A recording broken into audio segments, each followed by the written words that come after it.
মা বাবার কবরে গিয়ে যদি সন্তান চোখের পানি ফেলে যদি আল্লাহর কাছে চায়, আল্লাহ তাআলা ওই সন্তানের চোখের পানি পড়ার কারণে মা বাবার কবরে যদি আযাবে থেকে থাকে, আল্লাহ তাআলা সন্তানের চোখের পানির কারণে আযাবটুকু মাফ করে দিবে।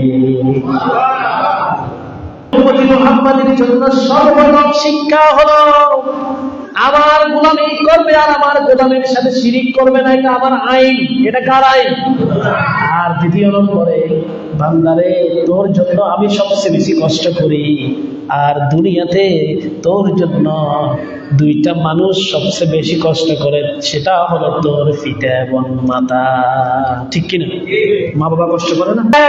ওয়া বিল ওয়ালিদাইনি ইহসানা ইম্মা ইয়াবলুগান্না ইনদাকাল কিবরা আহাদুহুমা আও কিলাহুমা ফালা তাকুল লাহুমা উফিন ওয়া লা তানহারহুমা ওয়া কুল লাহুমা قولا كريما واخفض لهما جناح الذل رحمة وقل رب ارحمهما كما ربياني صغيرا।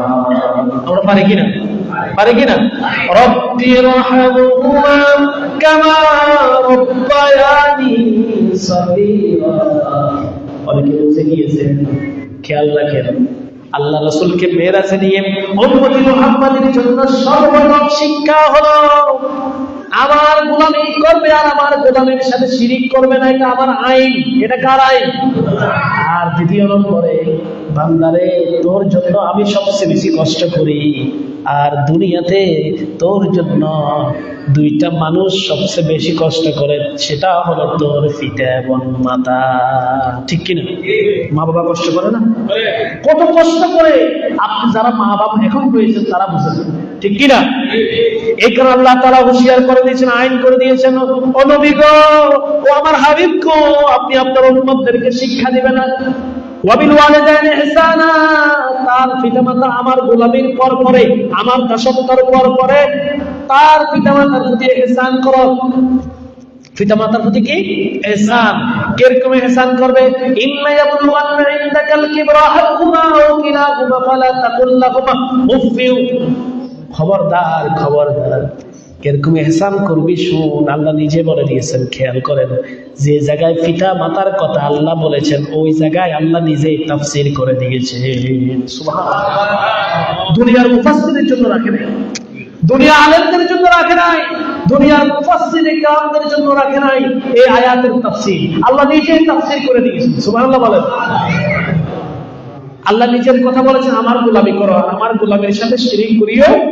কিন্তু পিতা আর মাতার সম্পর্কে যখন আল্লাহ বলেছেন, আল্লাহ শুধু ওয়াবিল ওয়ালিদাইনি ইহসানা বলে ক্ষান্ত হন নাই, আল্লাহ তাআলা নিজে তাফসীর করে দিয়েছেন। শুনো, কেন ব্যবহার করবা, কেমনে ব্যবহার করবা। উফি ওয়ালা তানহারহুমা, তাদের কোন আচরণে তুমি উফ শব্দ ব্যবহার করা যাবে, এবং তোমার কোন আচরণে উফ শব্দ ব্যবহার করা যাবে না। যদি করো, তোমার জীবন জিন্দেগির আমলগুলো বরবাদ করে দিবে কে? আল্লাহ।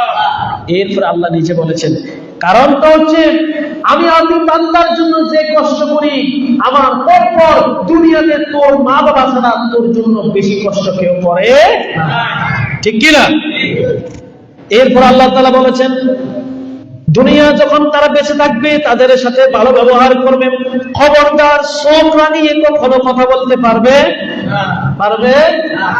যদি চোখ রাঙিয়ে যদি কথা বলো, তোমার জীবন জিন্দেগির আমি আমলগুলো বরবাদ করে দেব। শুধু তাই নয়, খাসিরাত দুনিয়া ওয়াল আখিরা যালিকা হুয়াল খুসরানুল মুবিন। বান্দারে, আমল বরবাদ করবে। শুধু তাই নয়, তোর ইহ জগৎ পর জগৎ দুনিয়া বা আখিরাত আমি বরবাদ করে দিব। বলবেন নাউযুবিল্লাহ। পিতা মাতা কি জিনিস ছিলেন না? কি জিনিস ছিলেন না, আল্লাহ নিজে ব্যাখ্যা নিজে করে ফেলছেন, তাফসীর নিজে আল্লাহ করছেন, বান্দাদের জন্য আল্লাহ রাখেন না। অথচ আল্লাহ বলছেন আকিমুস সালাত, নামাজ কায়েম করো। কিভাবে করবা, কেমনে করবা, কেন করবা, আল্লাহ কি বলছেন?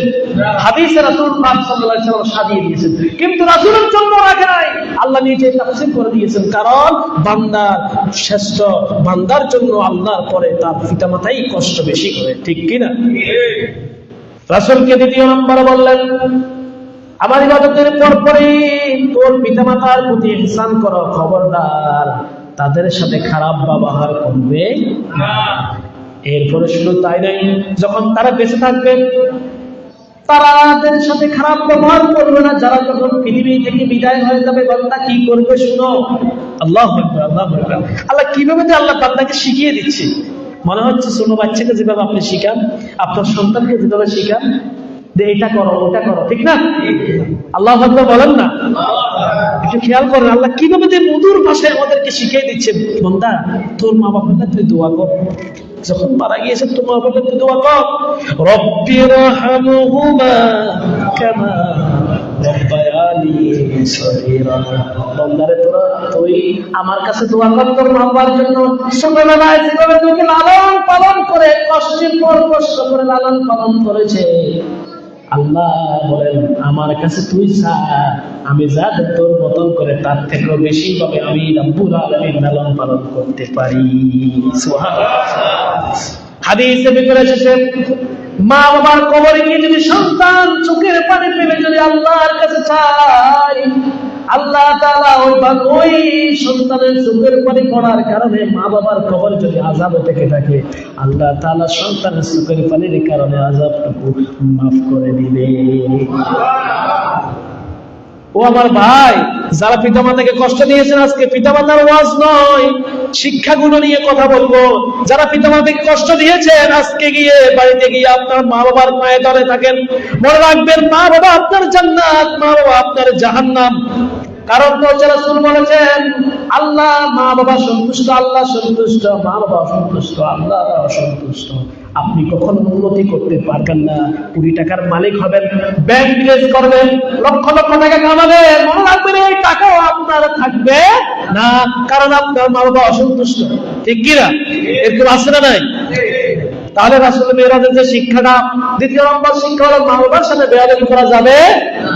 যারা করে ফেলছেন তারা আজকে গিয়ে মাফ চাবেন। যদি আপনি মুমিন হয়ে থাকেন, দুনিয়া আখিরাত যদি চাঙ্গা করতে চান, দুনিয়া আখিরাত যদি ভালো করতে চান, তাহলে আজকে গিয়ে মা বাবার কাছে কি করবেন? ক্ষমা চেয়ে নেবেন, মাফ চাবেন মা বাবার কাছে। পা ধরে যখন কান্না করবেন, মা ও মা, ও বাবা, আমি ছোট মানুষ ভুল করেছি, আপনি আমাকে মাফ করে দেন। করবে কিনা? করবে কিনা? করবে, কারণ সন্তান। সুবহানাল্লাহ বলেন না? সন্তান দেখবেন আপনার ভাগ্য খুলে যাবে। কিসের পীর সাহেবের কাছে তুমি আমি দোয়া চান? আপনি মা বাবার কাছে চান? পীর সাহেব